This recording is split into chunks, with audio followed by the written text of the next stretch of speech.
یہ 14 اگست اس لیے نہیں تھا کہ ہم باجے بجائیں، بیل بجائیں، بچوں کو ایسے لباس پہنائیں جو بچیوں کو یہاں تک معلوم ہو۔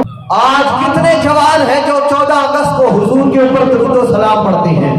آج کتنے جوان حضرات ہیں جس طرح ہمارا کوئی بابا مر جائے تو ہم کلمہ طیبہ کا ذکر کرتے ہیں، لاکھ نکالتے ہیں۔ کبھی ہم نے سوچا کہ اتنی قربانیوں کے بعد جو ہمیں یہ ملک حاصل ہوا، کبھی ان شہیدوں کے اصالِ ثواب کے لیے بھی کلمہ طیبہ کا ذکر کریں؟ آج تو تمہاری نماز جمعہ پر 3 بار کلمہ طیبہ کا ذکر پڑھا جاتا ہے، وہ بھی آدھا، وہ بھی تو نہیں پڑھ سکتا۔ علماء نے کہا کہ وہ شخص نے کہا تھا کہ جب قافلہ ہمارا چلا ہندوستان سے اور اس دھرتی پر آنے لگا، سکھ ہمارے پیچھے تھے۔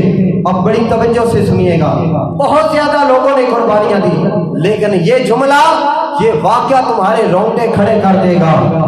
کیا ہمیں اس طرح پھر 14 اگست منانا چاہیے جس طرح تو اور آج میرے بچے منا رہے ہیں؟ نہیں میرے دوستو، وہ کہتا ہے کہ ہمارا قافلہ آ رہا ہے، سکھ ہمارے پیچھے ہیں، ہم اپنی جان بچانے کی خاطر ایک کماد کے گنے کی فصل میں چھپ جاتے ہیں اپنی جان بچانے کے لیے، لیکن اس قافلے کے اندر ایک عورت ہے جس کی گود میں دودھ پیتا بچہ ہے، اور ہر کوئی جانتا ہے بچے سے لے کر بوڑھے تک آج ملک پاکستان جس طرح اس طرح روشن تھا آج پستی کی جانب جا رہا ہے۔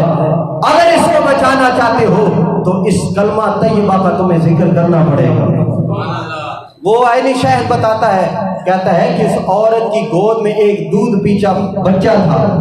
آج کتنی مائیں ہیں، اور ماں اگر بری ہو، بیٹا پوچھوں والا بھی ہو جائے، پھر بھی ماں جو ہے محبت کرتی ہے، پھر بھی محبت کا دم بھرتی ہے۔ ذرا وہ دیکھیں اس عورت کا حوصلہ۔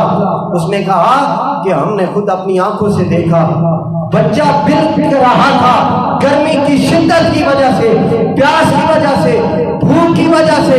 بچہ جب رو رہا تھا، ظاہر ہے جو سکھ ہمارے پیچھے تھے ہو سکتا تھا اس بچے کی آواز سن کر ہمارے اوپر حملہ کر دیتے، ہم تو چھپے بیٹھے تھے، لیکن قربان جاؤں اس ماں کا حوصلہ دیکھو۔ اس ماں نے اپنے دودھ پیتے لختے جگر کو اپنے ہاتھوں سے گلا دبا کر اسے باہر دیا۔